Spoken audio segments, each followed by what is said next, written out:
Plug it in, Joe. We'll see what happens.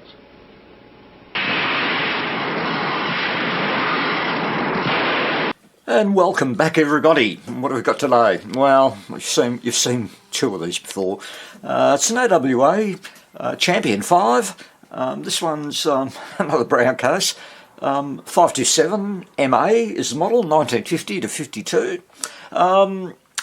If I recall, excuse me, the other brown one, that was shortwave. This one's only broadcast, so just the AM band, and it's got the facility for a pickup. So there's your pickup, there's your radio. So, you know, plug in a gramophone, a radio, sorry, a turntable, pretty much, that's what it was.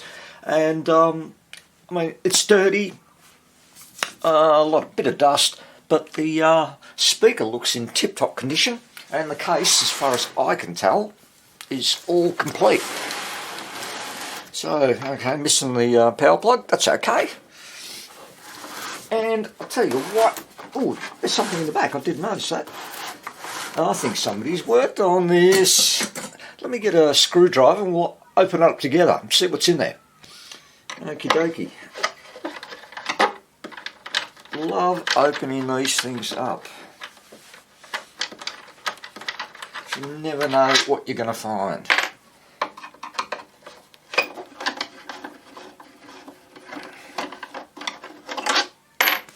Where are we? And, it's a different screw. Still works.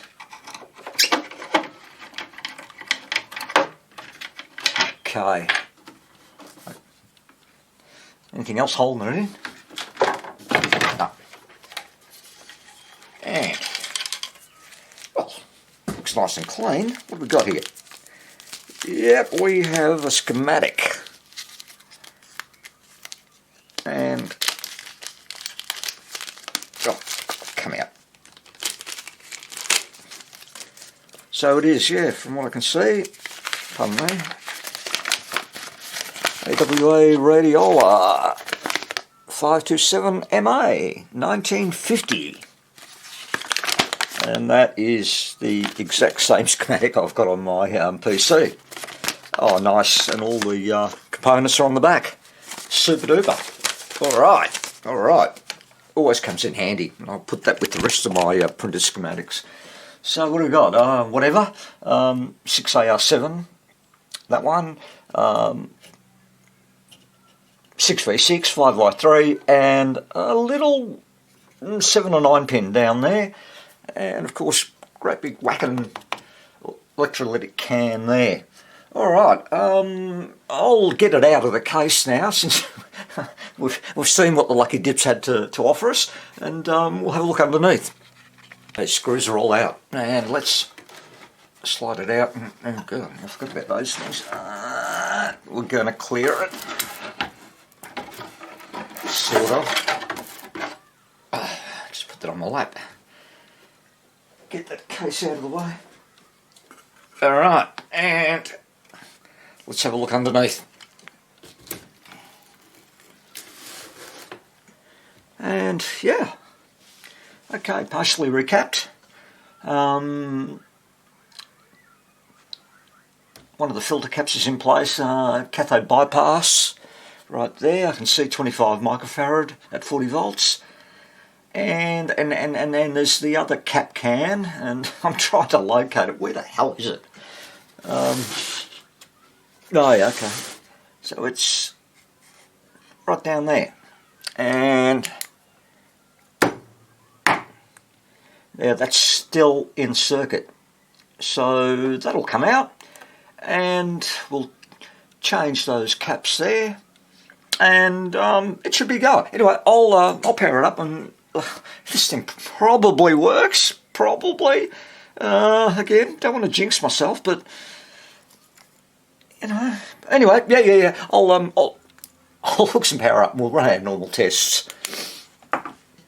I've hooked up the power. I'm sorry. I've hooked up the power, and I've attached my my probes to the plates of the 5i3, So I'm just going to get behind the camera and give it a squirt of power. Already here. Super.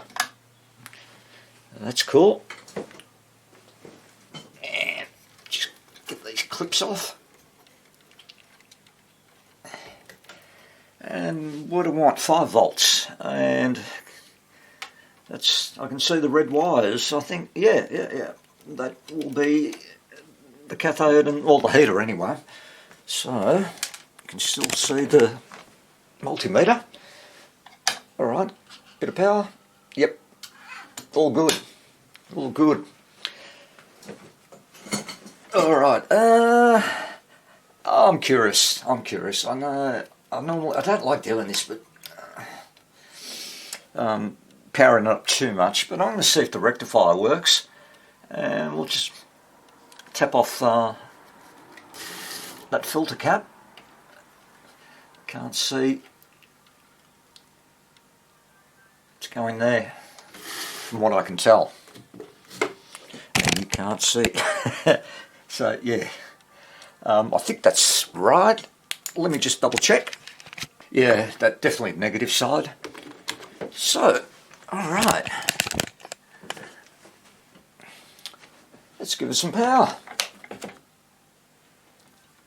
And up she comes. Current limiter's okay, no, not glowing at all.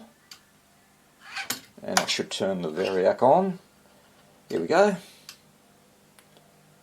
Current limiter is still not glowing, and we've got DC.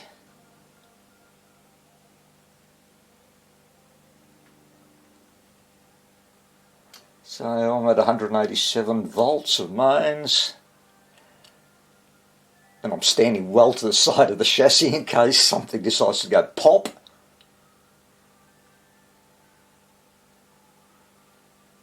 I can hear something, but anyway, or maybe not. Maybe that was just the variac humming. I'm going to change those caps.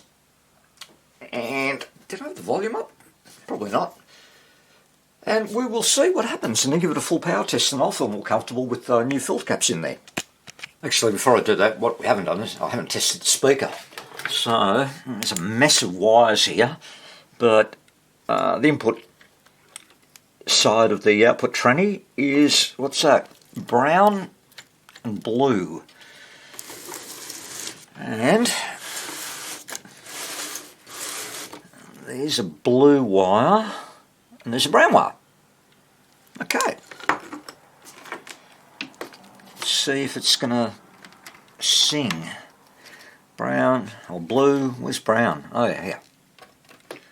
Okay. Yeah, not very loud, but that's working. So that's positive. Alright, now I will do the caps. First filter caps in, and I was just looking at the second one, the cap can. Try and bring the light in there. And there it is there. And of course, I've got this big whacking capacitor attached to it, and it's earthed. And that's how that can is set up. I'm just wondering if, because that's not original, that cap there.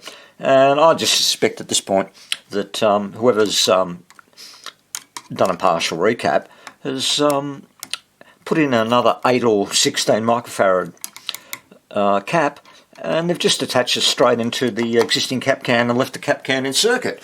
So of course, you know the rule. Well, the outcome of that, if you leave the old one in circuit, it's still leaking DC through the system, and it will stress out your power transformer and all sorts of nasty things like that. So I will, I'm going to snip that terminal out, and we'll have a look. And yeah, look, I was right. They've just attached another 8 microfarad cap straight onto the can. So anyway, that's gone, and the cap can's coming out too. Now I can actually get in there and snip that terminal out. It didn't take too long at all. There's that was actually not It was should have been a 16 microfarad. I read it on the actual cap can itself, and the 8's sold up there in place as well. Okay, I've attached the antenna, and let's give it some power. Let's see what we're getting. If we get anything.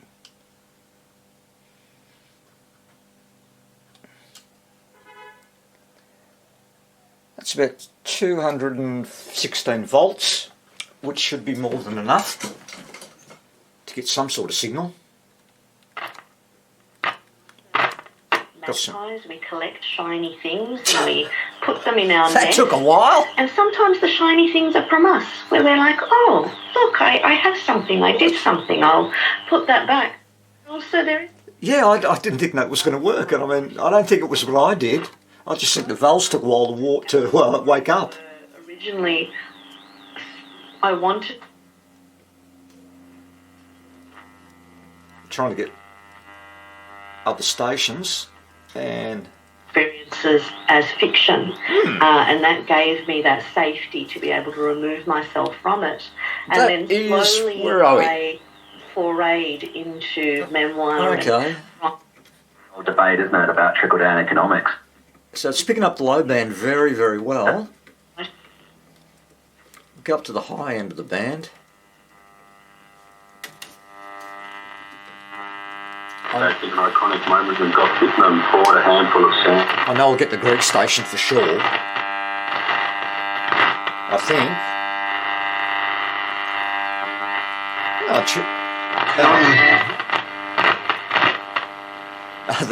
The dial cord broke. God, I hate restringing these things. Okay. I think I'll just do that first. I'm going to get that out of the way, and then just change the caps and resistors. So yeah, like another easy one, hey? Well, I've got it restrung, and yeah, well, you know, it took me half an hour, and this thing's sort of complicated. It's got, let me see, 1, 2, 3, 4, 5 little of these pulley things.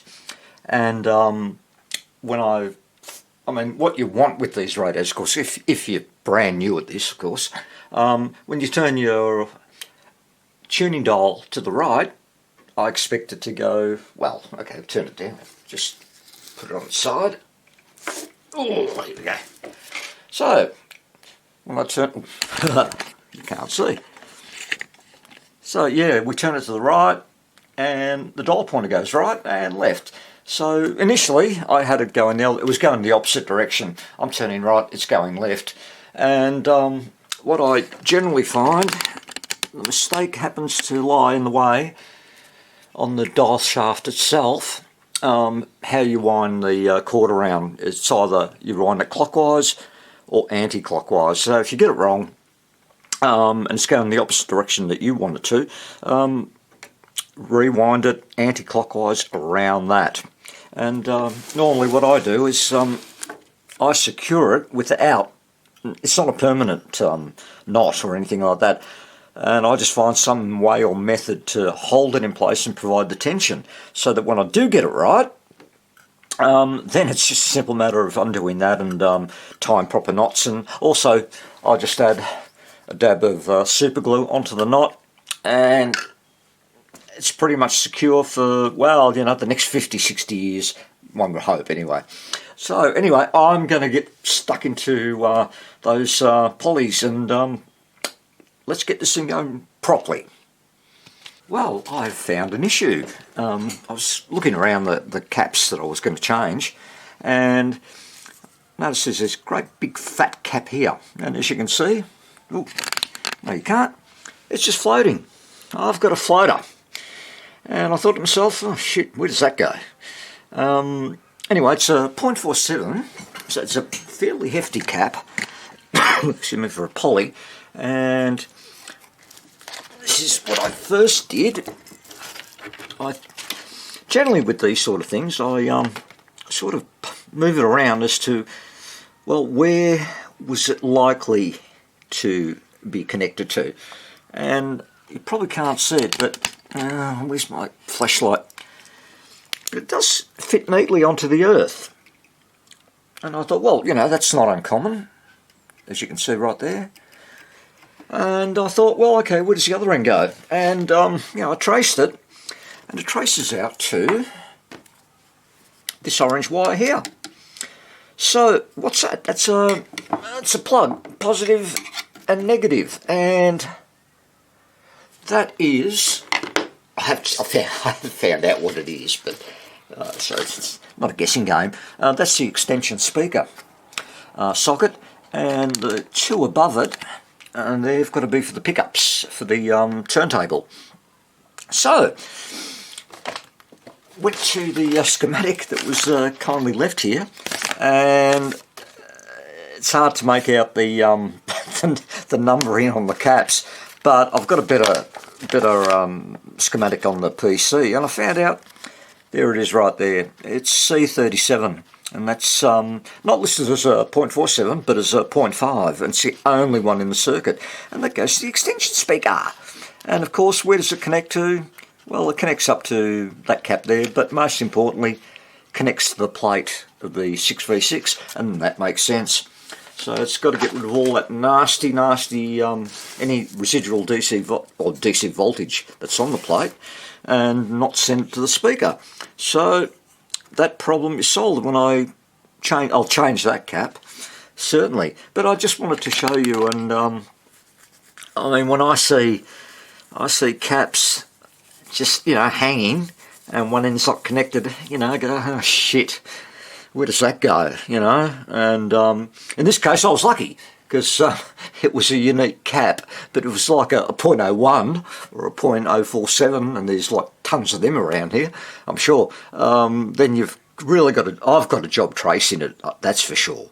But anyway, just one little issue, guys, and I just thought I'd show you. Well, here it is, guys, it's all done, and I thought I'd just put it in the case for the final wrap up of this, and I will just give it some power, pardon me, and switch it on, and let's hope it works. I did test that 6v6 in there, the one that glowed blue, and there's no shorts in it, and it tests at about 88%, so it's a good valve. My view is just leave it in there. Cool. And I'll go to good old ABC. Nursing home was always a hit with the oldies. Scott, your prize is to select one. I love the sound of this radio. It's just deep and resonant. Well, I think Absolutely super duper. And once the owner gets a new grill, it's going to look fantastic. Anyway, I've really enjoyed working on this one. It was simple. There was really nothing wrong. Sorted out that free-floating capacitor, so that's all good, and just straightforward. And you know, they're good to get, especially if you're brand new at this. Imagine, you know, getting a real hard one as your first one. Oh, not good. Never mind. Anyway, hope you enjoyed it. Thanks, guys. I'll be back soon. Take care. Have fun.